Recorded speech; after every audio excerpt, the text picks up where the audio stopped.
మొన్న అనుకున్నాం ఆఫ్ఘనిస్తాన్ పసికూన మీద విజయం అనడానికి లేదు, అది ఒకసారి భారత్లోనే ట్రైన్ అయింది, చాలా పవర్ఫుల్, అట్లాంటి దాని మీద అలవోకగా గెలవడం సరదా సంతోషమే, బట్ దాన్ని చిన్న జట్టు కింద చూడటానికి వీల్లేదు అన్నటువంటి, అది చిన్న జట్టు కాదు చిచ్చర పిడుగు అన్నటువంటిది మరొకసారి నిరూపించింది.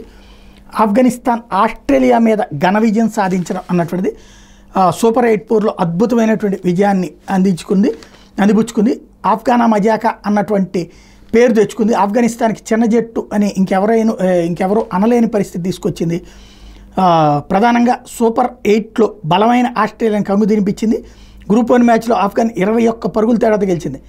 మొదట రహమానుల్లా గుర్బాజ్ 60 పరుగులు చేస్తే ఇబ్రహీం జద్రాన్ 51, ఇద్దరు హాఫ్ సెంచరీలు చేసుకొచ్చారు. 20 ఓవర్లో 148 పరుగులు దాకా చేసింది. మరొక వైపున బలమైనటువంటి బ్యాటింగ్ లైనప్ ఉన్నటువంటి ఆసీస్ని ఆ తర్వాత చకచకా కోల్చడంతో మళ్ళీ సాధ్యమైంది. T20 ప్రపంచ కప్లో వరుసగా 2 మ్యాచ్ల్లోనూ హ్యాట్రిక్ నమోదు చేసినటువంటి తొలి బౌలర్గా మాత్రం కమిన్స్ రికార్డు సృష్టించాడు. బట్ ఓవరాల్గా గెలుపు అయితే ఆఫ్ఘనిస్తాన్ అయింది.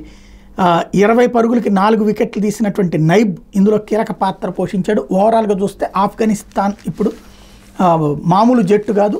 ఈ విజయం తర్వాతన భారత్ దాని మీద గెలవడం ఆషామాషి కాదు అన్నటువంటి ఫీలింగ్ వస్తుంది. అట్ ద సేమ్ టైం భారత్కి ఇక దారులు పూర్తిగా అంటే ఫైనల్స్ దగ్గరికి పోయే దారులు దగ్గర పడ్డాయి.